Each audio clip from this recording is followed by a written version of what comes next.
No, I don't.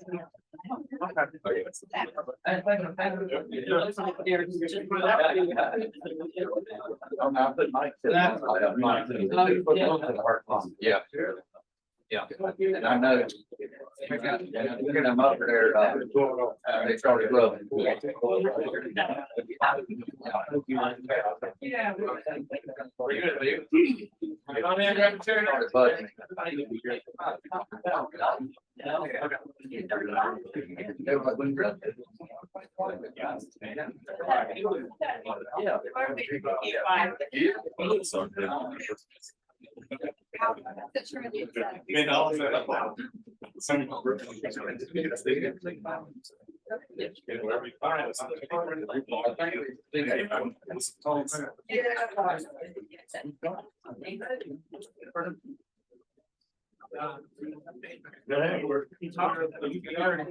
Okay. We have a full house today, don't we? This is great. Yes, sir.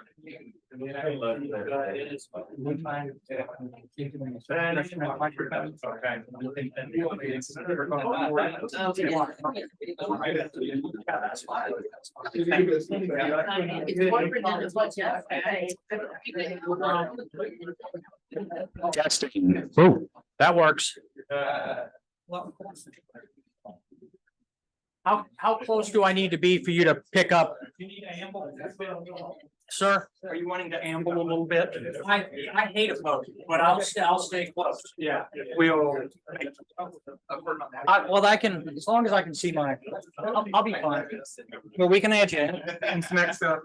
Oh, give you a little bit of surround sound. Okay. Thank you. And let me know if you're not getting it. I'll get close. Yep.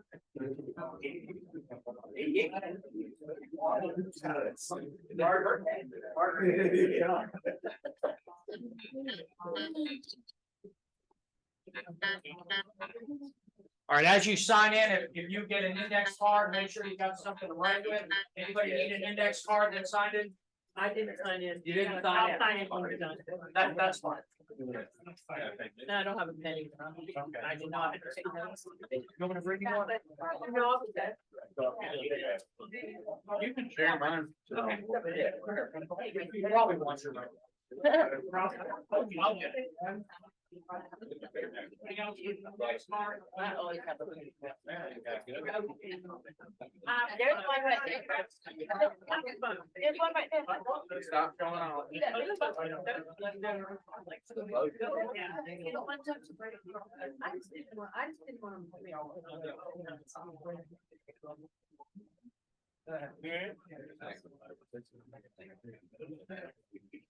I don't care.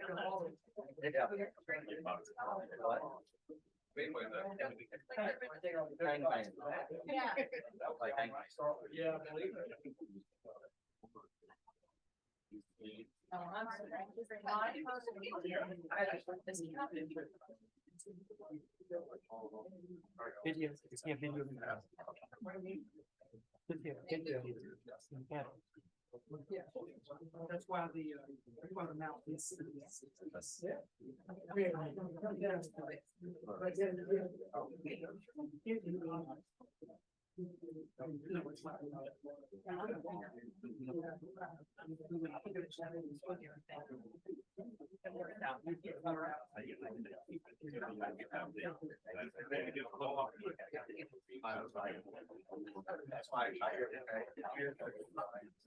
Yeah.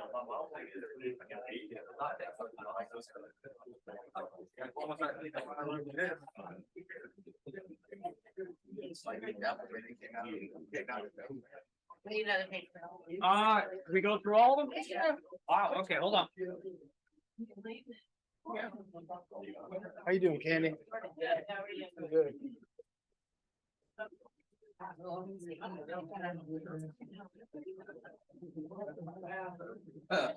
Thank you. Yeah. Yeah. Hey, I got you.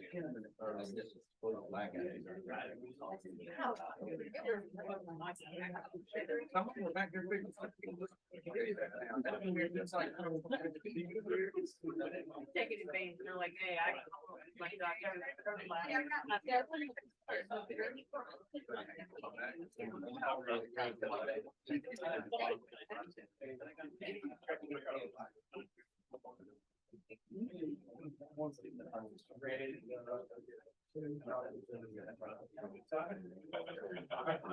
Standing with my heart. They don't have to. I get it. Well, they. Like, I want to see what's going on, and I'm okay, right? Because we need that. Everybody get an index card, something to write with. All right, well, we're a little bit after 10, and I want to get started as soon as I can, so I can get you out as soon as I can. I've asked for 2 hours of time, probably need an hour and a half, depending upon how much conversation we have in here. I move quickly, so if you have questions, you want to interject or challenge something that I'm saying, or tell a story, please go ahead and do so. My name is Matt Reid. I do risk control work with the North Carolina League of Municipalities. We have your property liability, work comp insurance. Do we have your health care, Charlene? Did we do that? We do that as well. Okay. And we're going to talk about defensive driving today. Couple of quick things on that work comp side. I just want to encourage you folks, if you do have an injury on the job, get it filed, even if it's minor. If you suspect that it could ever come back to haunt you, you know, that minor cut might get infected, or that back you strain, you know, might be an issue. Get it on the books. Reason why is if time passes, 2-3 weeks go by and this thing doesn't go away, and then you go to file it, it's you know, it's like a bowl of rotten fruit. It's gonna degrade over time. That the fact that it happened to the evidence, and you've got a claims person in Raleigh sitting in a cube trying to figure out if it actually happened at work. If management here didn't know about it, you might run the risk of you know, a denied claim. And I've seen it happen. And so I just want to throw that out there to you, because I want to protect you, you want to protect yourselves. And the more everybody knows about where things are going wrong, the better we can fix them, the less problems we have. All right, any questions on that? Okay, the league, we're a nonprofit pool. We're spending your money. So the better we manage our risks, the safer we work, the less problems we have, the less we charge you. We don't have stockholders. We're not trying to make money here. Our board is made up of mayors and city managers and risk managers from other localities, and they guide us as to how we do what we do. So it's a really good thing, and I love working for this group. Let's jump into safe driving. We all do it. It's dangerous, and I'm gonna lay that out to you now. If you take a look at some of the numbers, this is 2018 data. Normally, from year to year, things don't change a whole lot. We're going to discuss a recent change that did occur, but take a look at this pie graph here. And if you look at the yellowy mustard orange color right here, that's all people on the job who died in a transportation related event. So out of all fatalities we suffered in 2018, 2017, 19, 20 wasn't a whole lot different. Well, there is an exception. I'll talk about that. Look how big of the slices of pie are with regards to transportation. Driving, the biggest one we've got on roads is it. So at work, if we're going to have a fatality, we're going to die in an accident, it's going to be driving, right? Something we probably don't think about that often. Driving, to me, feels easy. I do it every day. I don't have any problems. And it's, you just don't think about it. But when you really get down to it, it's a huge risk for us. And you folks who are out there driving all the time, your risks are greater, right? You folks who are not only driving, but you're, having to multitask behind the wheel as a result of the job that you have, your risks are even greater. So that, it's something that we need to focus on, think about. slow down a little bit, and when we do drive, we need to be extra cautious, and that's what we're going to discuss today. Before I jump off this, let's just take a look at the other big areas here in blue. These are struck by incidents that have killed people. This is getting pinched between equipment, backed over, hit by falling objects. That's another big one there. And if you're in public works, you're moving equipment around and you're doing things like that, that's another issue. And the green are falls.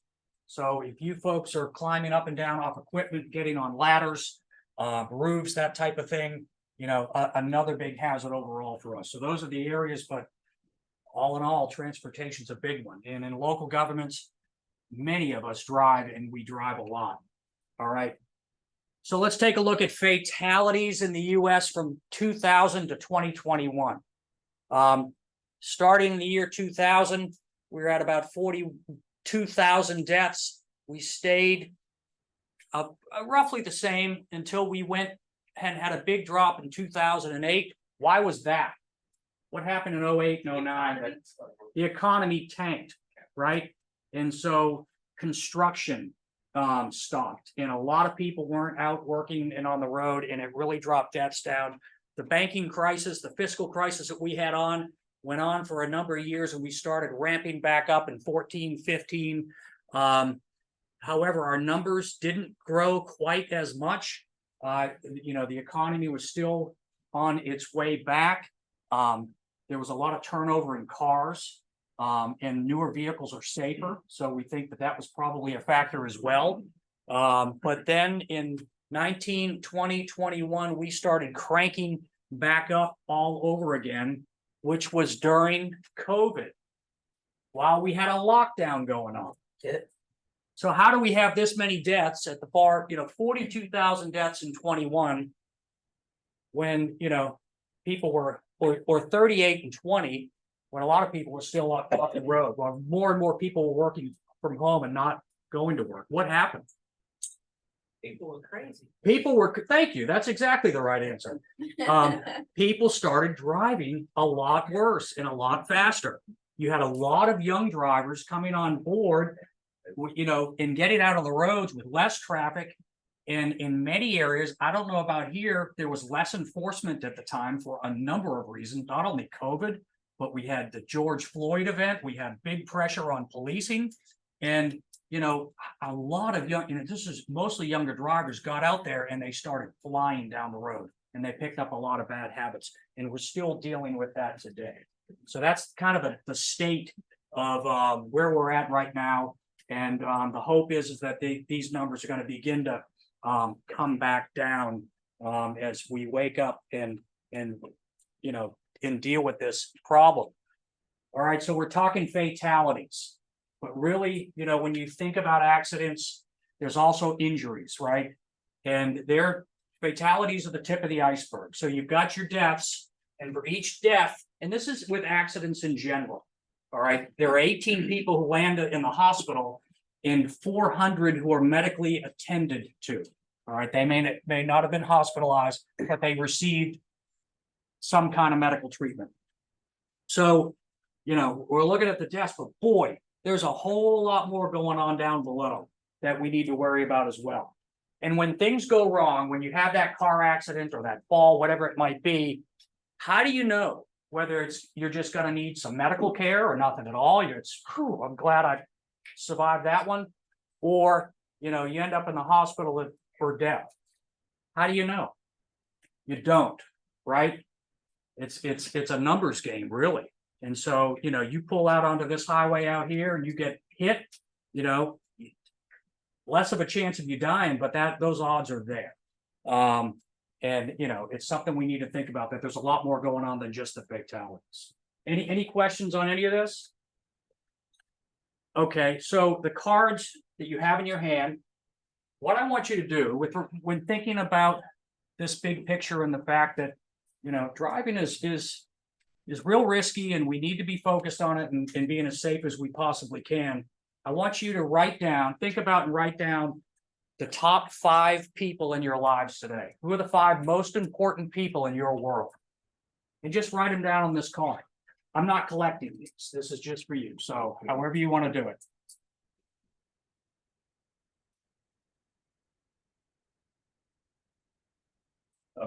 Five people that are here locally with us or just five? People? Family, friends, might be your dog. I don't know, you know. Well, who are the five, most important living folks in your world?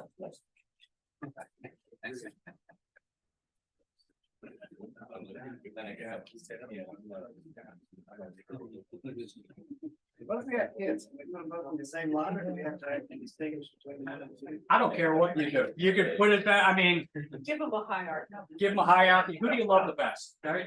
Yeah, really. Who's the least trouble? Oh. All right. That shouldn't have been hard. Now I want you to look at your list.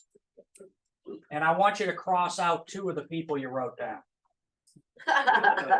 You're not doing it? Is that hard to do? That's not easy, right?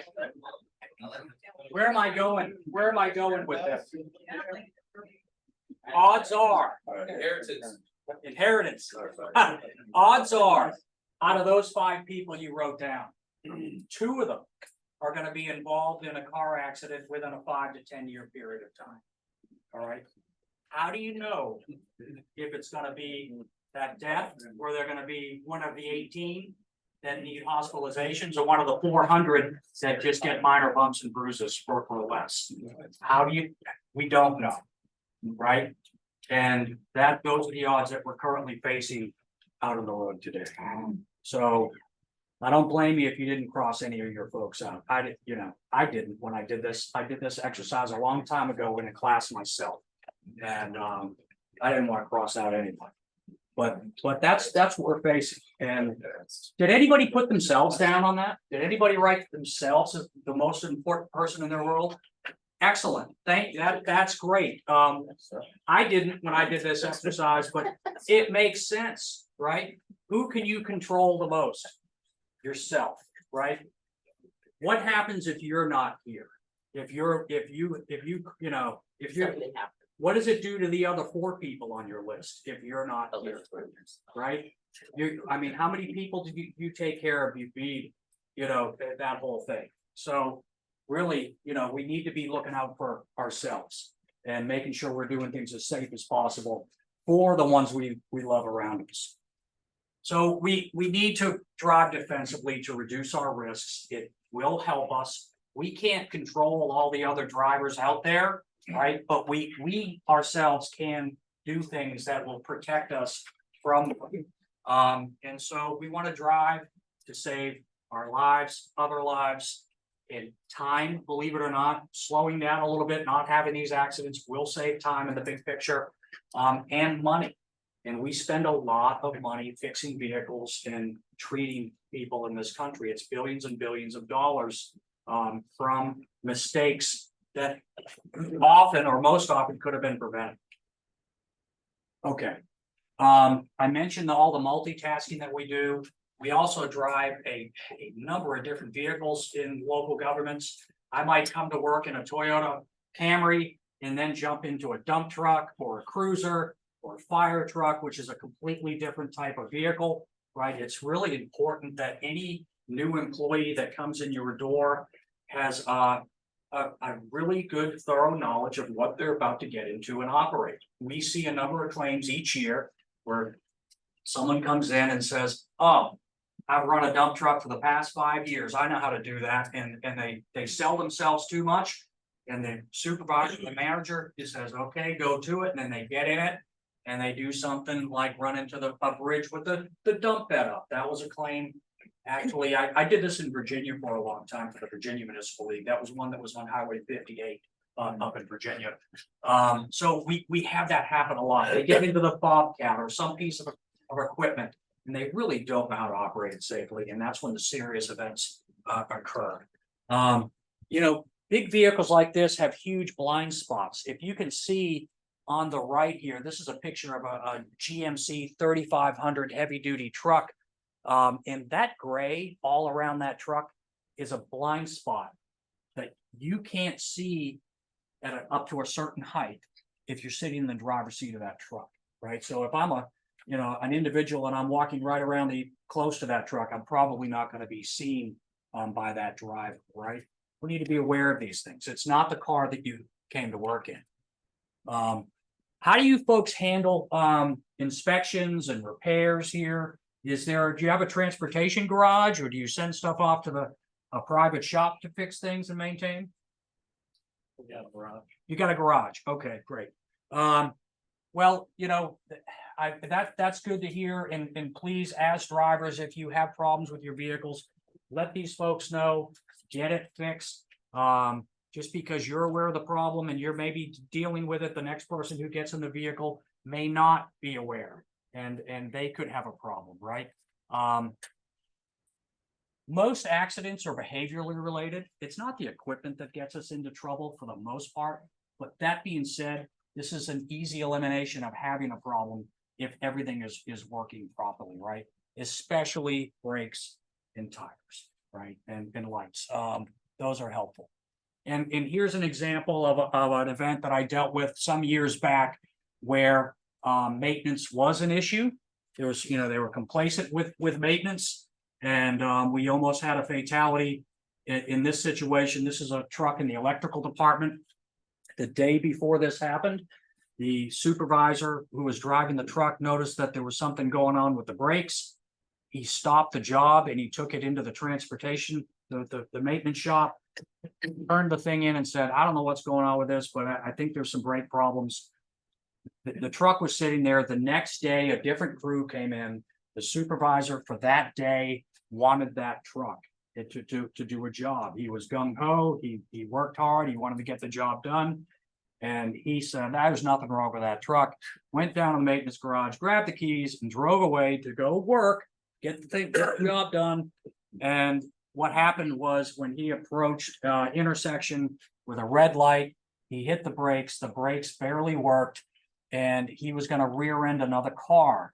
And so he turned it right as hard as he could to try to not hit the car in front of him. And he tipped the truck over, and he nearly crushed a woman in this Chrysler right here. The driver of that truck sustained a serious shoulder injury, which took him out of the game with his career as a result of this. We had this truck. Think that ended up on the local news?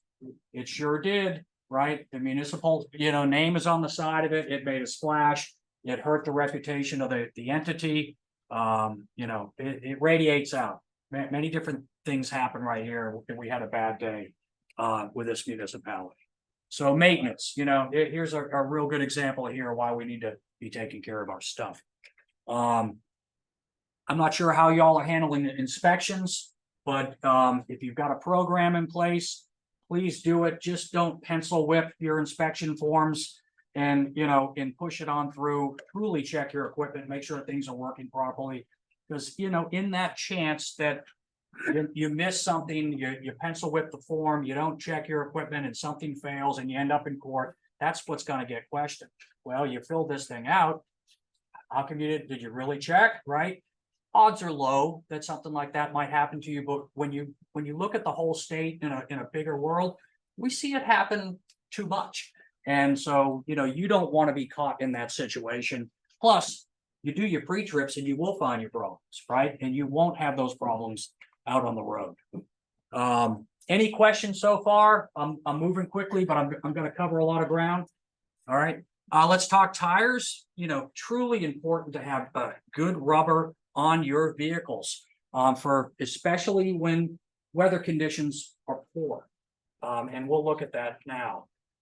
So tire pressure, we're hitting the time of year normally, not this week, but it's cold enough to where, what do we see start coming up on our dashboards when it gets cold? Low tire pressure, right? Because for every 10-degree drop in temperature, we lose 1 PSI in our tires, right?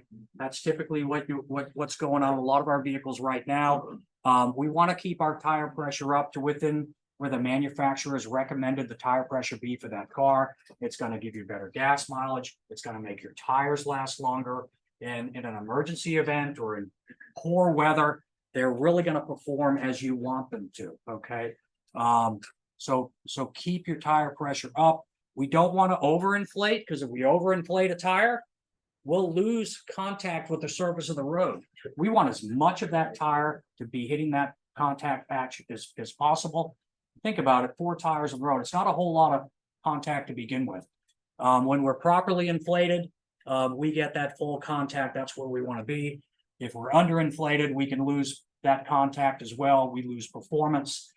And we're not going to be stopping as well. We're going to be spending more money on tires. So this is a wet road test that was done some time ago at 35 PSI. This tire on a standard vehicle, about 40-45 miles an hour, running over a plate of glass with a camera under it. And there's a bunch of water on it. So it's a tire driving over a really wet road.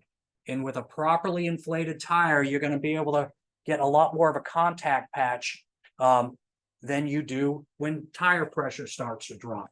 You see how the image of the tire, the tread starts fading with less pressure, 30 PSIs in the middle, 25 to the right.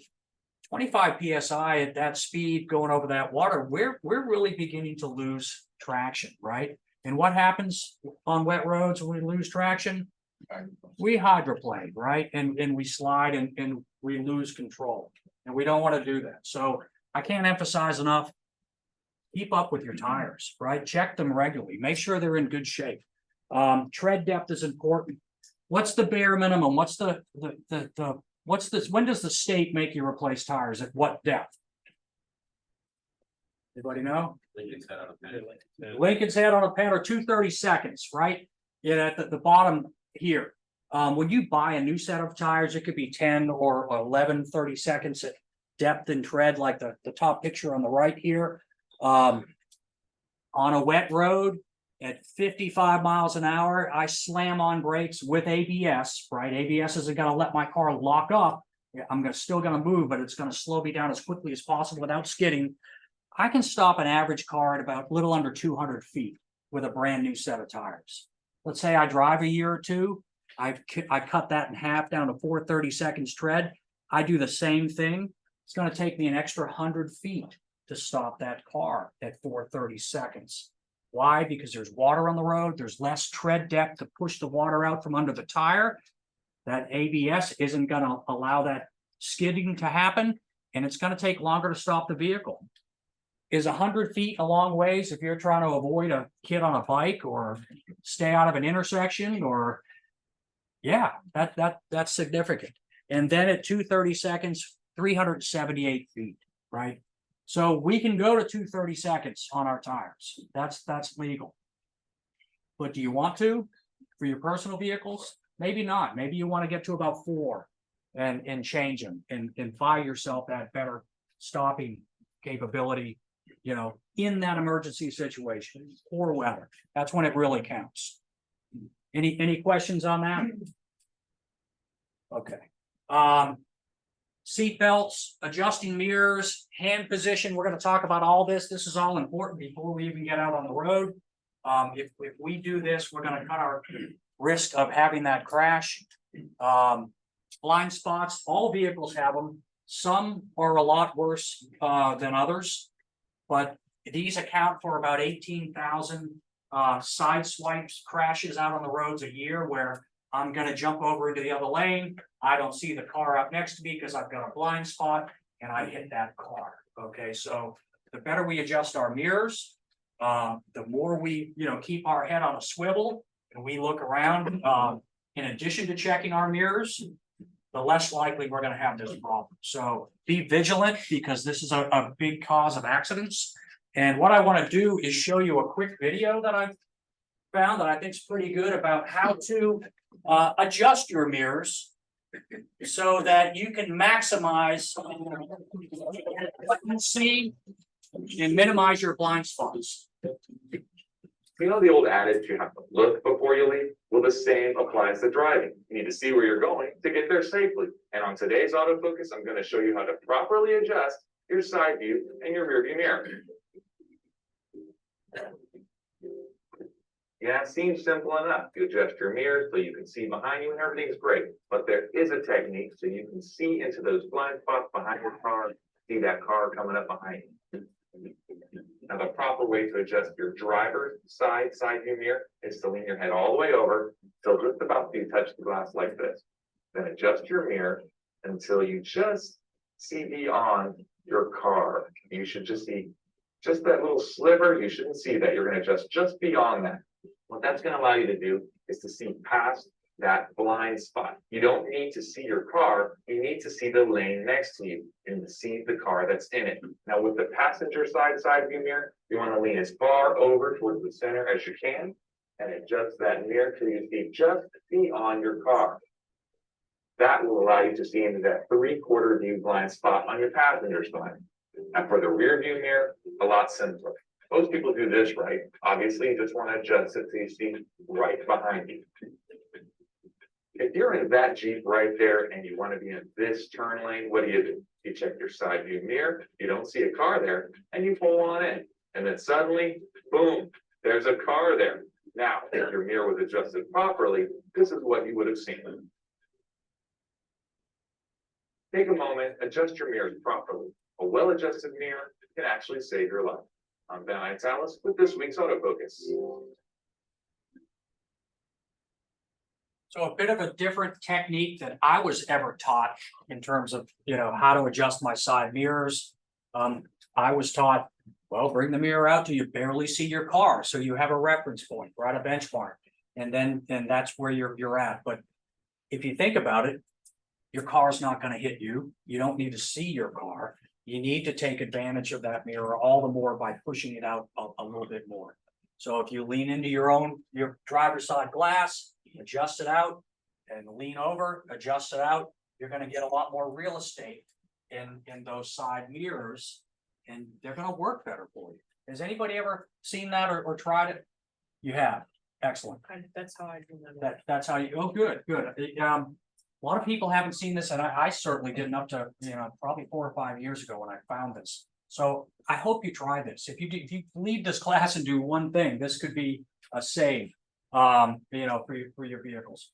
I realize this is for passenger vehicles. We're not talking larger vehicles here. There may be some adjusting that you need to do there as well, but we're all driving. Okay. Why do we want to have our hands these days down low on the wheel when we drive instead of up high at 10 o'clock and 2 o'clock? Airbags? The way I learned, or y'all may have learned. Exactly. Airbags. If your car has an airbag, we don't need to have our hands up here if the airbag goes on. All right. It's going to cause, I've seen fire and police in here. Have you seen hand, face injuries from airbags from arms hitting? Any feedback? Absolutely. Thank you. Yeah. So if you can get used to, hanging out of the steering wheel down here, start practicing that, right? I struggle with this myself. I don't know if I'll ever break this habit. It's unconscious and I do it, but I do work on it. It's not, when I do it, I find that it's easy to steer. You shuffle steer. And in fact, it works very well. And if you think about it, if you're down here and holding on to something, are you stronger than holding on to something up here? Actually, you are. Think about holding like a couple of gallons of milk, plastic milk jugs. I can hold them down here, right? I'm in more of a power position than if I were to have it up here. I get in a wreck and I'm hanging on. You're better off down here as well. And here's an example why this was shared with me from a police department, a person that I know in law enforcement. This was a crash that happened in the department, and this is a forearm. And what happened was the airbag went off and it threw the person's arm up into the A pillar along the front glass, and it really just destroyed their forearm, and they had to rebuild it with all those screws and plates. So, if you want to keep your arms out of the way of that airbag, it's very powerful, it's traveling fast, and it can cause harm. Okay, let's talk seatbelts. First, it's the law, right? We need to be following law. I don't know if you folks have any kind of a policy on top of that, that may be pushing that as well. But they cut our deaths across the country. They cut injuries across the country by 50%. Huge dividend to wearing a seatbelt, right? Are there those situations where the seatbelt could possibly hinder you? Sure. but they're rare. And you're far better off having that seatbelt on because they work far more often than they don't. So it's huge, 50% reduction in deaths, 50% reduction in hospitalizations. And, you know, when you're not belted in, you're gonna go flying around the car if you have an accident, or you potentially could. And here's an example. That this is a cab driver up in Northern Virginia, working a double shift, no seatbelt.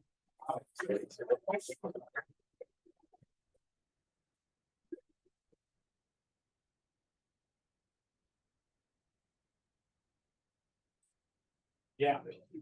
So he was tired, fatigue, huge problem, right? We want to avoid that as much as possible because we make mistakes when we're tired. In fact, we fell back, so we gained an hour's sleep this time. We're good. But when the spring hits and we lose that hour of sleep, accidents and errors go up 7-8% across the country. Fatalities go up, accounting errors go up. You know, just mistakes in general grow up because we didn't really sleep. Not belted in. Would he have been better off if he had a seatbelt on? Yeah, absolutely, right. He was very lucky. This did not kill him. You see the whole roof buckled in. I mean, it could have been a really bad day for this driver. Fortunately, he was okay. How about if you were a passenger in that vehicle? Would you want? He's a big boy. Would you want him coming at you? No, you don't, right? So, you know, many reasons why we want to be buckled up. You know, if you're driving the vehicle, it's your responsibility to make sure everybody else in the vehicle is buckled up. That's on you. Okay. So keep that in mind as well. You don't want to take that liability on. Here's another example of complacency and seatbelts and thinking that, you know, I don't need a seatbelt, but when you really do, this was one that I had when I worked up in Virginia.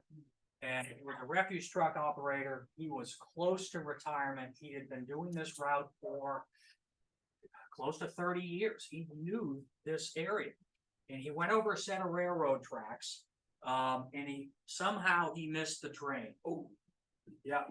So even though he's in the trash truck, the dump truck, fire truck, what you know, you think you're the biggest vehicle out on the road.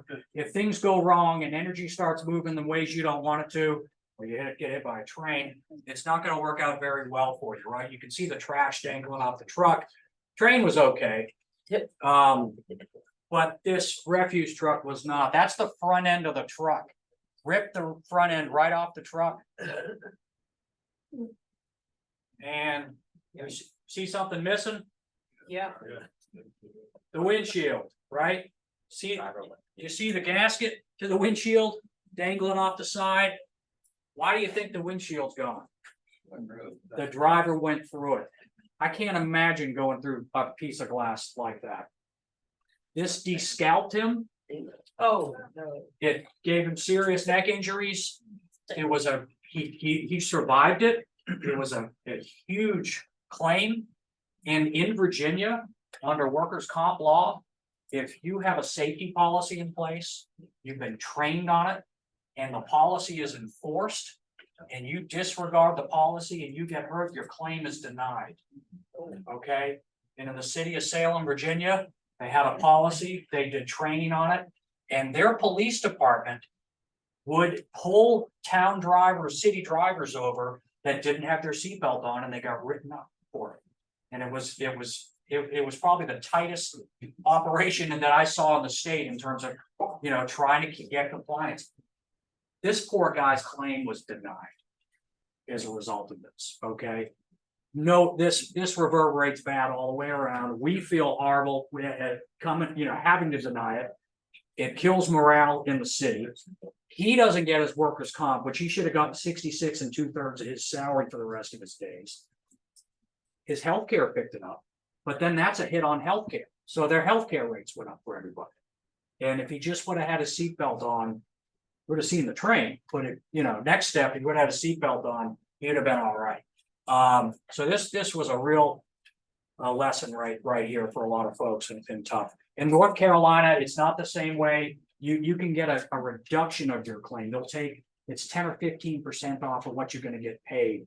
If you break a safety rule that's been enforced, you know, if they can bulletproof prove that you've been trained and there was true discipline in the organization, you can get a cut in your work comp. Any questions on that? Okay, let's just talk about some unsafe human behaviors. And this across the board is something that we all struggle with, and it goes way beyond driving. It's complacency, right? When we do dangerous things, whether it's fire, police, public works, something you do at home, if we do it and we're surrounded by the risk and it doesn't impact us, we naturally begin to think it's not going to get us. It's a human trait we all deal with. And so we get contented or self-satisfied to a fault. And the trick to battling this is, you know, we need to comfort the inflicted, but we also need to afflict the comfortable. So when you see a team, a coworker, whoever it might be, a family member, and they're getting comfortable with a behavior that they really should be on guard for, seatbelts, whatever it might be, you know, we need to help each other out. Say, hey, you know, let's work safer here. Let's get this on. Things do go wrong. And if we all help each other out, we can cut out on complacency.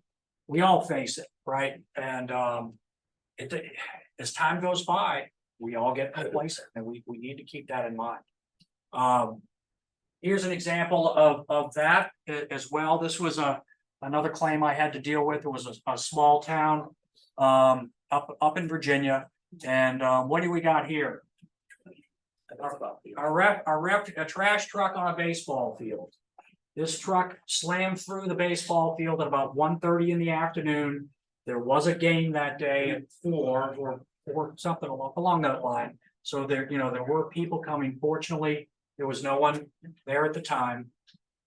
And that's the hill that the truck rolled down without anybody in it before it blew through the bleachers and into the third base dugout where the kids sit. Okay, so what happened was this was a 2-person operation. They were at the top of the hill. The house behind those trees had put some large items out that needed to be picked up and thrown to the back of the truck. These guys are moving. They're trying to get the job done. They're working hard. And the driver jumped out of the truck to help the operator in back, and they didn't set the brake. They didn't shock wheels because being up on a hill. They didn't turn the wheels all the way one way in case something let go. It would maybe, run out to the side and not down. There's a lot of things that could have been done to prevent this. None of that happened because they're rolling, right? We're trying to get the job done. It's natural. It's human behavior to get into these modes. We need to fight ourselves for this and slow down and be thinking so we don't have this happen. All right. This was the only trash truck the town owned. Right. So now, did this make the news? Sure did. Now trash day is on a different day because now they're borrowing it from other towns as this whole thing gets processed. Right. So it was a little bit of a rough time for this town. Fortunately, nobody was hurt. They just lost a truck and did some damage.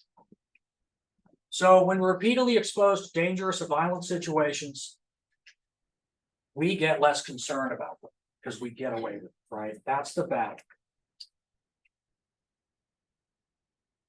It's kind of like trying to keep your cavities from coming, right? You got to brush your teeth every day. Cavities just don't pop up. So we're never cured. Let's talk a little bit about alcohol. I don't think I need to say too much here. Please, please, please don't drink and drive. If you're going to go out and have a good time, get a designated driver. Do you have plenty of Uber drivers around here? Can you no? Okay. I'm sure they have them. I don't think there's a lot. We've got cats. You've got it. Okay. Right? If you're gonna, I'm not against having fun. I'm just against driving and having fun. If this is fun for you. But so please, don't drink and drive. It is not worth it. It causes lots of problems. Yes. Okay. Prescription meds, over-the-counter meds, can they affect how we function, how we process information? Can they make us less safe? Absolutely. And it doesn't just have to be a prescription med, right? There's plenty of over-the-counter meds that can, slow our thinking down, make us tired. or maybe make us go the other way that causes a problem. So be an educated consumer of your meds, ask questions, you know, and know what you're doing when you're getting on something like this. If you're taking something and you've been warned, you know, by your doctor, hey, you know, if it says do not operate heavy equipment while taking this medicine, talk to someone at work about it before you go operate heavy equipment, you know, work this out and don't put yourself, other co-workers of the town at risk. Any questions on that? Okay, there's lots of this going on. We've seen a big spike in it, which has caused our fatalities to spike up the past couple of years. So there's a lot of aggressive driving. Complacency causes this as well, because we get away with it, right? And it doesn't cause us problems. But, you know, it's too much speeding, improper lane changing, not signaling, passing, you know, this is aggressive driving. And this is what gets us into trouble. And you know, we're not going to stop as quickly, we're not going to see things as well, and we're going to have more accidents. So someone mentioned road rage. So yeah, road rage is actually an assault with a motor vehicle or other dangerous weapon by the operator. So it's taking that aggressive driving to the next level, right? You think aggressive drivers are much more likely to get into a road rage situation? Absolutely, they're setting themselves up for it. So you may be an aggressive driver and never think you're going to get into a road rage, but you don't know how angry you're going to make someone else. And how many people have weapons in their car these days compared to 30 years ago or 20 years ago? A lot of people have weapons in their vehicles, you know, and how well they're trained, how well emotionally stable they are. There's a lot of factors that go into that. You don't want to get caught up in. So, you know, we're trying to get from point A to point B. We start picking up our speed and driving aggressively. We may save some seconds, you know, but we're not saving much time. All right. So when we drive, you know, let's not drive aggressively. Let's keep our emotions in check, right? We need to stay focused on driving. Be aware of our attitudes, how we're feeling. If we're getting angry and we find ourselves taking it out behind the wheel and how we drive, there's something going on, right? And you need to be thinking about that and back off and not do it behind the wheel. It's too dangerous of a time. Don't return aggression with aggression. I mean, you gotta push a cart around and target like you do out on the road. You know, you're not gonna be banging into people and cutting people off and getting angry. You do. All right. I don't want to shock the Jew. But you know, it seems like we get behind the wheel and our lizard brain comes out a bit, and we can get aggressive with people that we certainly shouldn't be. Any questions so far? I know I'm moving quickly. We good? Yes. Okay. So let's focus on some unsafe driving behaviors. The big ones that get us in the most trouble, that cause the fatalities. It's driving too fast, it's following too close, it's right-of-way violations, you know, yield signs, stop signs. They don't use those. They don't around use here, those. no. Okay. Well, They don't use blinkers, stop signs. No. Cigarette, a mascara. And No, I seen a girl eat her oatmeal in her hand driving. I'm like, that's a big distraction right there, and not fair to everybody else around them. That's frustrating. Distraction. I put backing up here. Backing doesn't kill a whole lot of people, but that is one that we see so much of that's so preventable. I put it on the list as well when I wanted to talk about it, but it's really, it's the top four up here that are the ones that really get us. So speeding is the most common driving error, causing the most collisions events. The faster we drive, the harder we hit things, and the less our bodies can take the hits at a higher speed. All right. Speeding alone, this slide is a few years old. I don't know what the exact number is now, but you know, there was 13,000 just speeding related fatalities each year. It's probably been higher with the driving that's going on lately, and billions in economic costs, just speeding. Do we save much time when we speed? That's what it feels like. That's what we think. We're gonna get there quicker, right? But when you look at the overall risk versus the time that you save, you're not saving much time.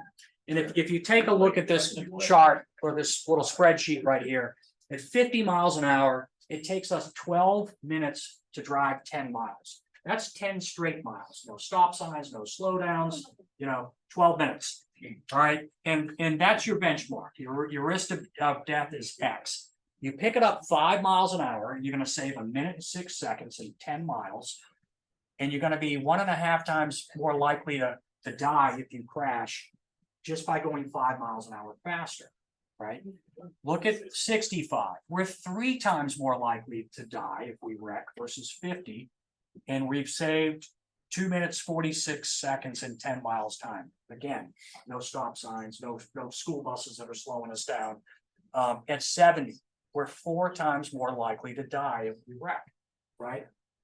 70, it's 70 miles an hour. That extra 20 miles an hour, I hit something at 70 and it's a solid hit and my car stops suddenly. First my face crashes into hopefully the airbag and the seat belt, but all my organs, my brain, my heart, my liver, everything is just slamming into my rib cage and my skull, right? At those types of speeds, you're going to start to tear things apart when they come to that complete stop and on the way. You're going to swell up, you're going to bleed out, you're not going to do well in those situations. So speed kills us the most, right? Are we saving a whole lot of time? We're really not. I mean, when you start putting in the intersections and the red lights and the school buses, that's going to slow us down even more. We're not gaining much time. So, instead of doing 70 and a 55 to get to work on time, how about leave 4 minutes earlier? Leave 4 minutes earlier and you're going to get to work on time and you're going to cut your chance of death 4 times by just slowing down. It's a lot less stressful as well. So if you're when I first started driving, I got a lot of speeding tickets. I drove very fast and I had a lot of stress as a result of my own behavior. Fortunately, I didn't hurt myself or anybody else. Once I woke up, my wallet hurt real bad. And I started realizing how stupid I was for doing what I was doing. Driving got a lot less stressful. I just pre-planned and I got there early and it sure does help. Okay. Again, with speed, the faster we go, not only do we hit things a lot harder, but it takes a lot longer to stop a vehicle, right? So if I'm, if my residential neighborhood is 25 miles an hour and I do 40 in it, which in a lot of residential neighborhoods, it feels perfectly fine to do that. I'm not going to be able to stop my car nearly as quickly, right? And if my neighbor's kid runs out in front of me and I'm doing 40 and I don't stop in time, it's going to be on me. And that does happen and we see it happen. So at 20 miles an hour, it takes about 70 feet to stop a car. And once we realize we need to get the vehicle stopped. At 50 miles an hour for the average vehicle, it takes 270 feet to stop a car. It's a huge difference, right? 60 miles an hour, 359 feet, well over a football field. And keep this in mind, stopping isn't just, well, I'll hit the brakes and I stop. First, you have to see it. The yellow part of these lines, this bar graph here is your perception distance, right? That's the time it takes for me to process and think through the fact that, oh, I need to get my foot off the gas pedal and hit the brake. So at 40 miles an hour, I'm going to travel 40, the average person is going to travel 44 feet before they even begin to move their foot. All right. At 60 miles an hour, they're going to go 66 feet. So that's me just figuring things out. That's that much of that stop. The reaction distance is the time it takes for me to begin my brain to tell my foot to move. At 60 miles an hour, I'm going another 66 feet. So at 60 miles an hour, I've got 112 feet down the road before I've even hit the brakes. And then I'm starting to brake. And then at 60, it's going to take me a couple of 227 feet to get that vehicle stopped, right? So what if you're the one eating the oatmeal, putting on the mascara, holding their phone, smoking a cigarette while they're going down do you think their perception distance might be swayed a little bit, right? They may never hit the brake. And that's what happens because they never even see it, right? I mean, these little addictive devices right here are the biggest problem overall, right? They're huge and that's why we'd have much better numbers if we didn't have these. Any questions on this? So it takes a lot to stop a car. Okay, and again, back to speed. I'm focusing on this because this is the big one. If I hit someone in my car at 40 miles an hour, the odds of me killing them are well over 80%. That's the top line up there. Okay, that's fatal. If I hit them at 30, I cut it in half. Just that 10-mile-an-hour difference makes a huge difference in what type of injuries the person I hit is going to sustain. And then at 20 miles an hour, they're probably going to live, right? So again, if you're in that residential area working, don't do 40 in a residential area. You're going to kill somebody if you hit them, right? Much better off to just keep it slow. Think about that worst case scenario, which probably never happened. You don't want, it's hard for me to ever think that I'm going to hit somebody. But it does happen. And we don't want to be that one. And here's an example.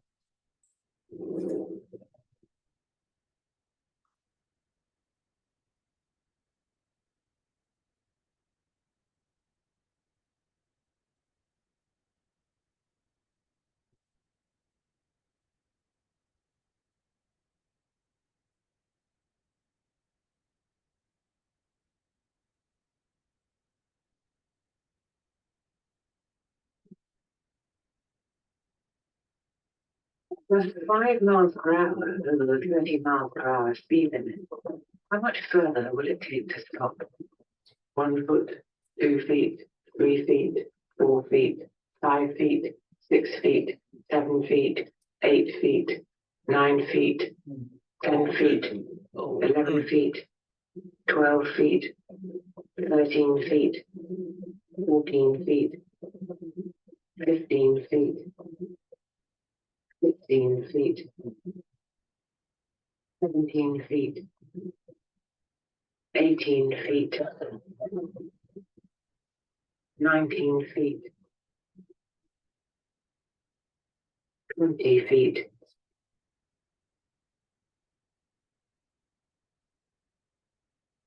21 feet.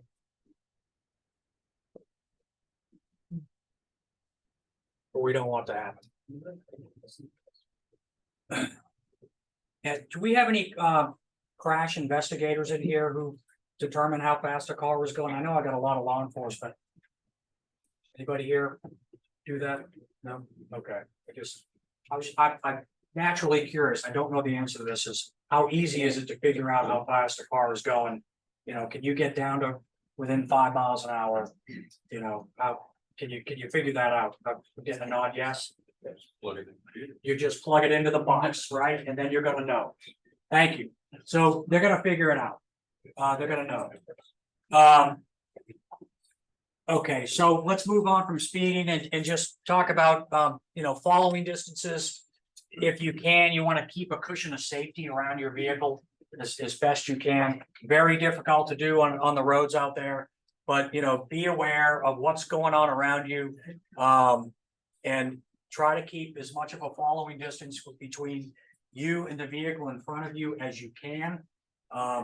In general, for regular driving, they recommend a 3-second following distance. Has anybody ever practiced that or know what we're talking about here? But then somebody gets right in between. You got that right. Every single time. So, I'm in the blue car back here.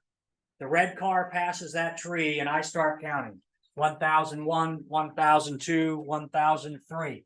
I get to the tree, that's 3 seconds of following distance. That's how you calculate that, right? And that's damn near impossible to get on most of the roads out here right now, right? Very hard to do in a lot of congested areas. So do you just throw this whole concept out the window and say, well, I'm just gonna NASCAR it and get bumper to bumper with everybody I see and keep that habit that we get away with all the time, right? That we don't have a problem for the most part. We really don't want to. Get what you can. If you're out on the road and you can get from your bumper is here and their bumper is the other side of that wall, it might be a second, right? Can you see a whole lot more what's in front of you if you just have a second following distance? Sure. You may see, that brake lights are being applied 3 or 4 cars up ahead of the car in front of you. That's going to give you a ton of information. That's going to allow you to perceive it, right? To get to that perception distance in yellow so that you can begin to react and hit those brakes, right? That could be what saves you from slamming on brakes and having someone behind you hit you. You know, you get rear-ended, keep you from hitting that person in front of you. So, you know, get what you can in terms of following distance. Again, this is just another one of those complacency and bad habits we all, I don't know about all, but I certainly do. I get in the habit, I get too close, and I'm not thinking because I get away with it. And you got to fight that. And if weather's bad, you're driving a larger vehicle, road's bad, we need to even be piling on more time to be able to stop. Okay. Any questions on that? I've just gone a full hour. Do you folks want to take a quick break and I'll come back and wrap it up in the next 30 minutes? Or do you want to just keep going through? Keep rolling. Okay, I got that. All right. So failing to yield, disregarding those traffic signals, you know, as we've heard, you know, people aren't really following them. They're also causing problems. This is definitely true at intersections, and those are a deadly place to be because you do not want to be hit by a car as you're traveling through that intersection and sideswipe. That's a one where we see a lot of injuries and fatalities, right? So the National Safety Council, what they recommend is that if you're the first car in line and the light's red and it turns green, don't just trust the light, right? Just because the light's green, that's not our, you know, the universe hasn't given us the right to get through it safely. Look both ways to, you know, maybe pause for a second or two to see if something's coming if you don't have a good view, because you don't want to be the one that first gets out into the intersection and that person, you know, is flying to beat the yellow light and they don't, and they hit you at a high rate of speed. That's where it gets really deadly. So don't trust the lights is what I'm saying. Because things happen really fast and it's hard to, you know, keep up with all that's going on in an intersection. And this is a pretty good, you know, scenario right here that shows that. So did everybody see the car that just flew through that intersection? You did not. Usually about a third of the class doesn't. And the first time I saw this, I didn't, because my eyes were over to the left where the pedestrians were. I was looking at the people on the bikes, but look over here to the right and just realize that even when traffic has been stopped for a while, Some people don't pay attention. People aren't paying, people looking at their phones, they're not paying attention. So now, we're sorry, you know, but not only, but what else could be, I don't know what was going on with that driver. What else could they be having, a diabetic emergency? Could there be something else happening, you know? He was mad at his wife, that's, you know, that could be it as well. So, you know, these are deadly areas is what I'm trying to get to and show you. And boy, your world is full of them out here, right? So don't trust them. Now, check it. I'm going to show this one more time. And the traffic that's coming through, they've got the green light. There is a blue, it's either a Chevy Blazer from the 90s, like a Mitsubishi. Are we recording this, Montero?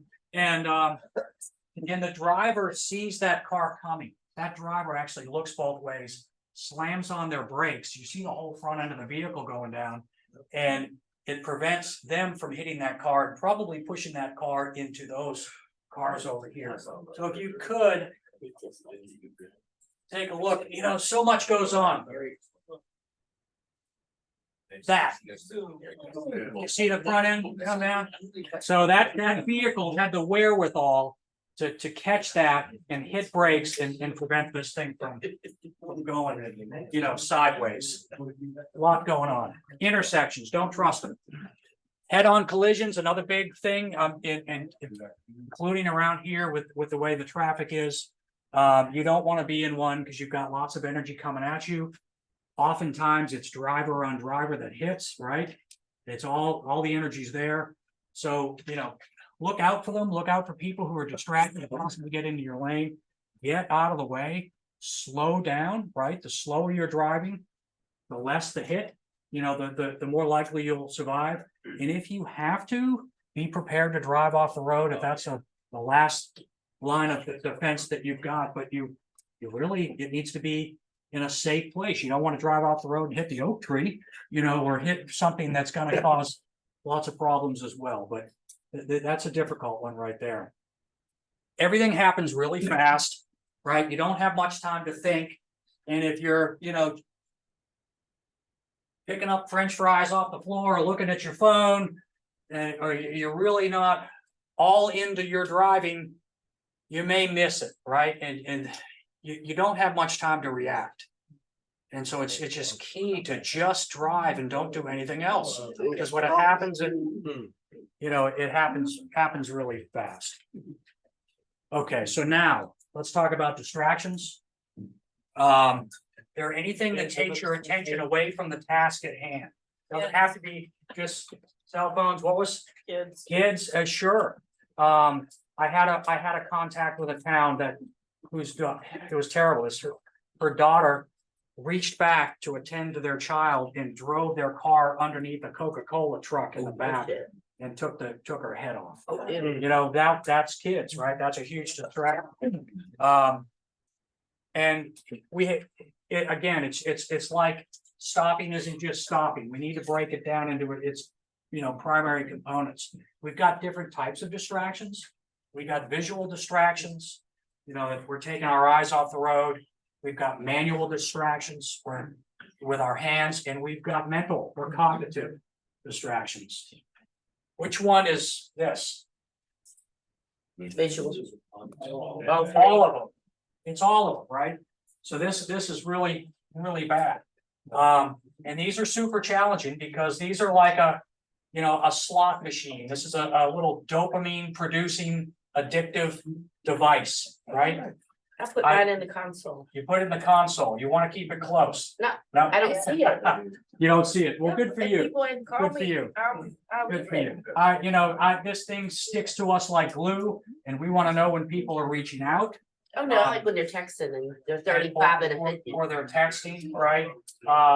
But you throw something on Facebook, you think it's funny, and you're just waiting for the likes to come back in, right? And that's more important than driving and keeping yourself safe. That's how addictive this is. This is a dopamine. It's like going to the slot machines. Same type of a concept, right? And so it's a real problem. So what have car manufacturers done to help prevent this from being such a distraction? Hands-free. So we're going hands-free, right? We hook up the Bluetooth, or we've got Apple CarPlay, whatever it might be. Does that help? No. It helps some. It helps some because you're not picking this So thing you're up. still and distracted looking because you down. worry about your conversation. You're still distracted, but it does help some. But the cognitive distraction is the one that you really can't address. So that if I'm driving down the road and my wife calls me and I hear my kid, and this was a real scenario in my world, screaming in the background because his ears are reinfected and the tubes have fallen out of his ears for the third time, and he's been loaded down on antibiotics for months. We're all under stress. He's got to get back to the doctor. And I'm hearing my son. What am I seeing in my head? Your kid and I'm your wife seeing my frustrated. kid cry, right? So when you get really focused and with some stress, your optic nerve literally starts to shut down. And what you get is tunnel vision. And you can see kind of what's out in front of you, but you're missing a bigger picture under stress and when you're trying to handle a situation mentally when you drive. So you may miss your exit. You may miss that red light that's up overhead as a result of your focus on these things. So, if you folks are calling people and the conversation's getting detailed and deep or stressful, not good, right? So what they're finding, Virginia Tech has done a lot of studies on this. That type of situation, you're 28% in cognitive, you're 28% it declined at that point in time, which is about the equivalent of a 0.08 blood alcohol content. So, that situation that I just gave you is like me drinking and driving.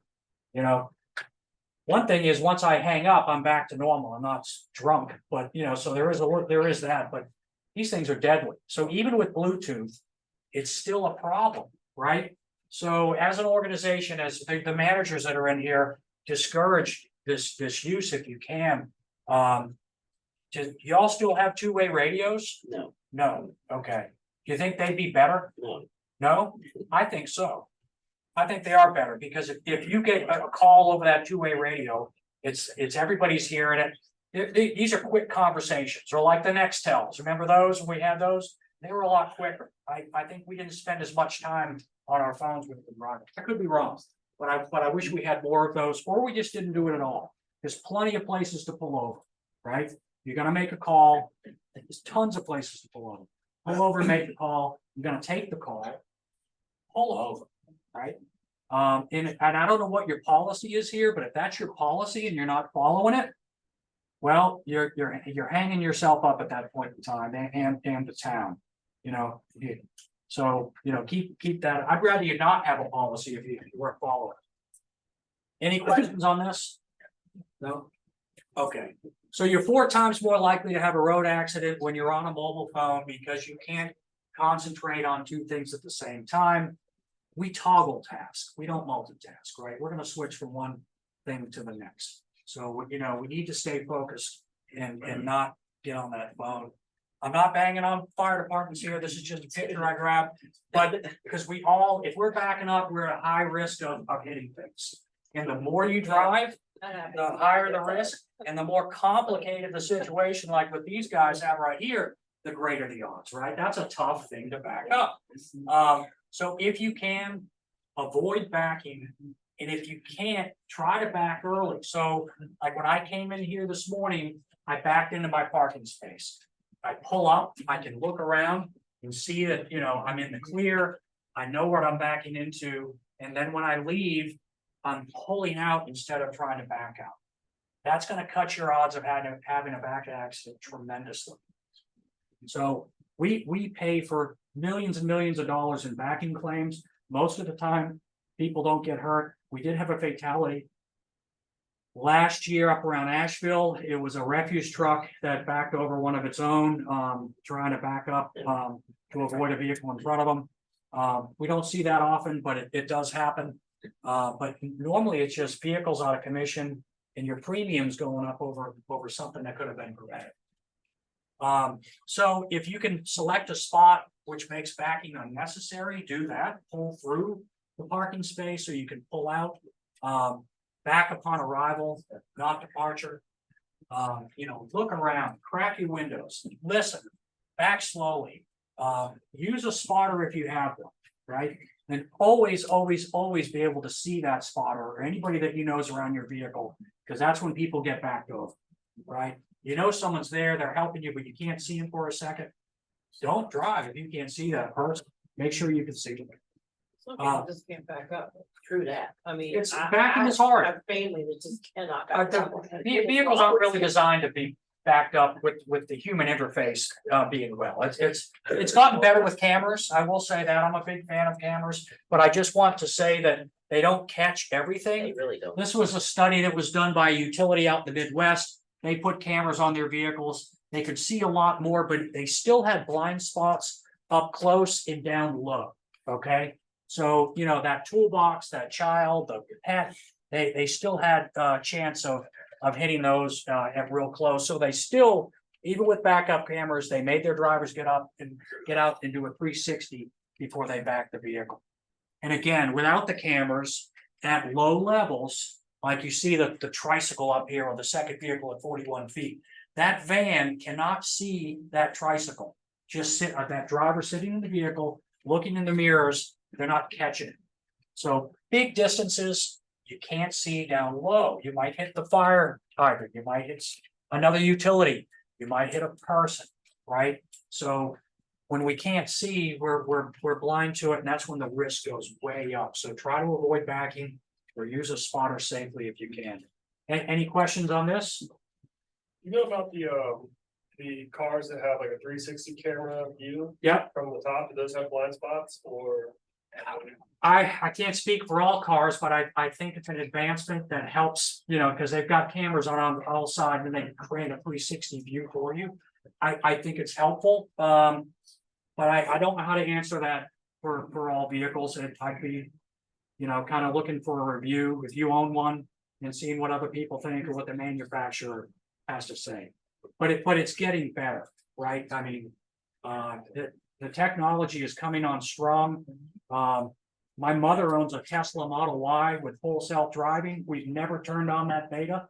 One day we will, but if you ever go on YouTube and watch the videos of the Teslas driving themselves, it's incredible what these things are doing. They're not there yet, but I do believe it's coming. The technology is really coming. We know that a combination of a rear view camera, rear cross traffic alert, and rear auto brake.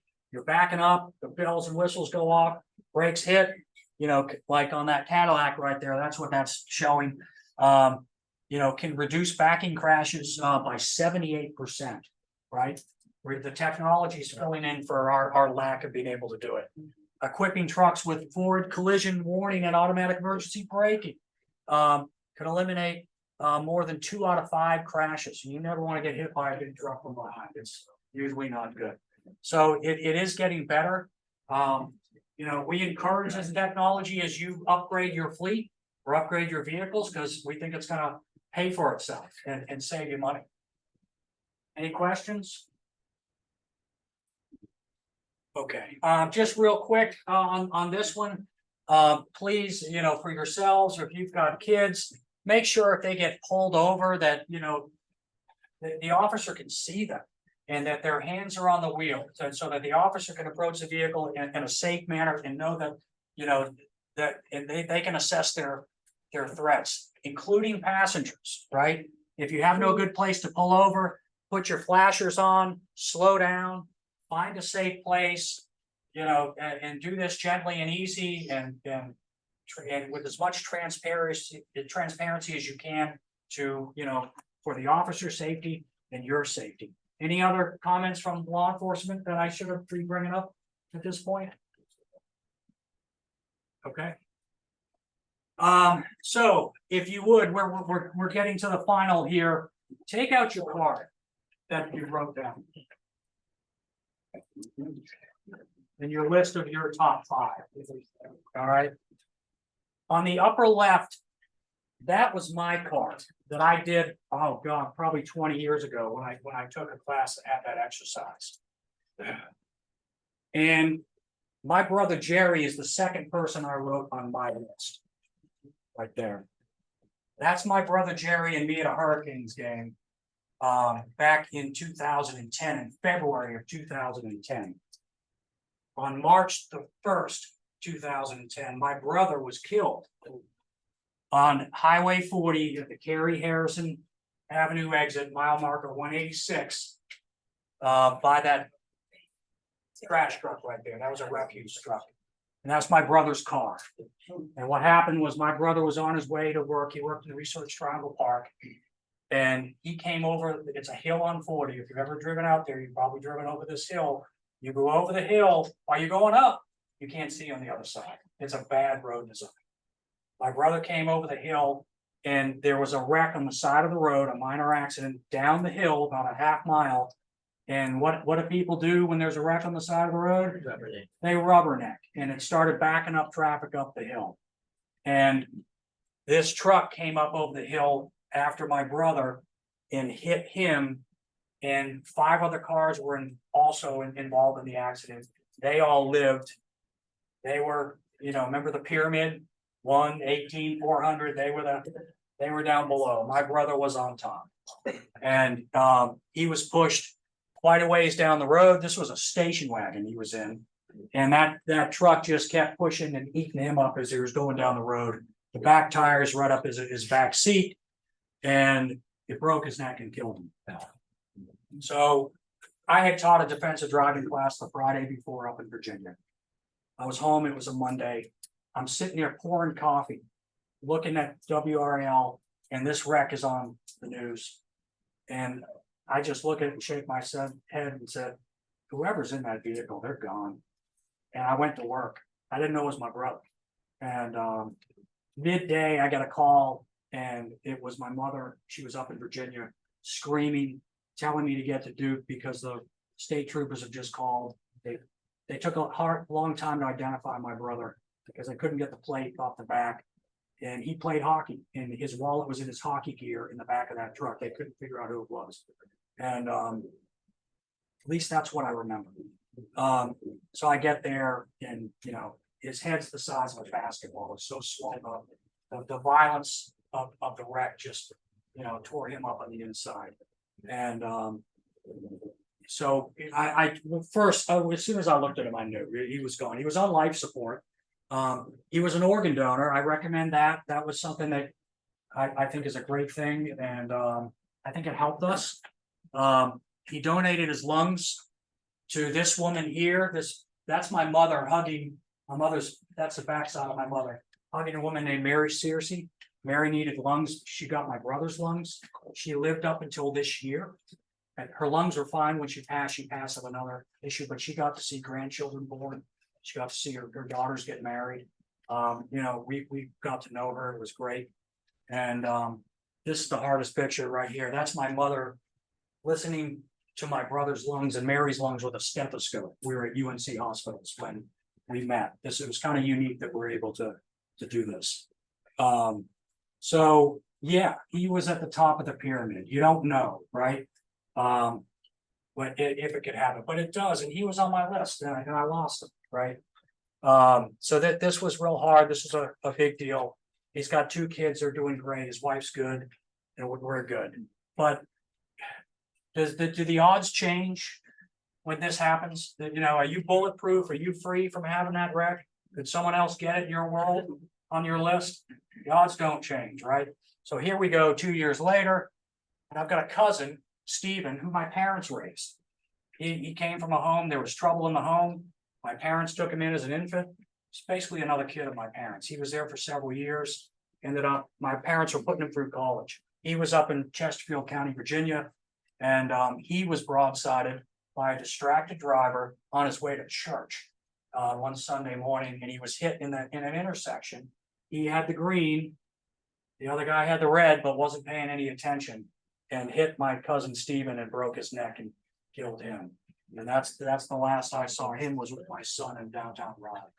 So 2 years later, we lose another one. He wasn't on my list. He was like a brother to me. And so we had another one. You know, you don't, and my odds are still the same. You know, I mean, other than me and me trying to convince my family to be safer out on the road, that's the best I can do. But it's real.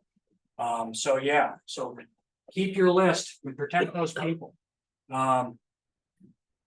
And thank you for letting me share that. I hope that kind of wraps on around and ties it together. So, you know, remember, if we're going to get it in an accident, it's probably going to be behind the wheel. If we drive defensively, if we don't get complacent, we don't trust it out there, we stay on guard, wear our seatbelts, slow down, don't follow too close, watch those intersections, we can do a lot to avoid a problem. Maintain your vehicles, especially your tires and brakes. All right, blind spots, adjust those mirrors, you know, turn your head. Don't take it for granted that there's nothing there. Get your rest, right? Accidents go up when you're tired. You're more likely to have a problem. Don't speed because speed kills. We went through that enough. Safe following distances. You know, the further you are away from all this energy and metal going down the road, the better off you're going to be. Don't trust the intersections. Avoid those distractions. Please put these things away, right? Don't use these when you're going down the road. Pull over. It's not worth it. It's not worth it. Any questions? All right, we got it done in the time I was hoping to get it done. Don't trust blinkers either. Don't trust blinkers. I appreciate your time. I hope this was helpful and I hope you put some of it into practice. I thank you. Thank you. Yep.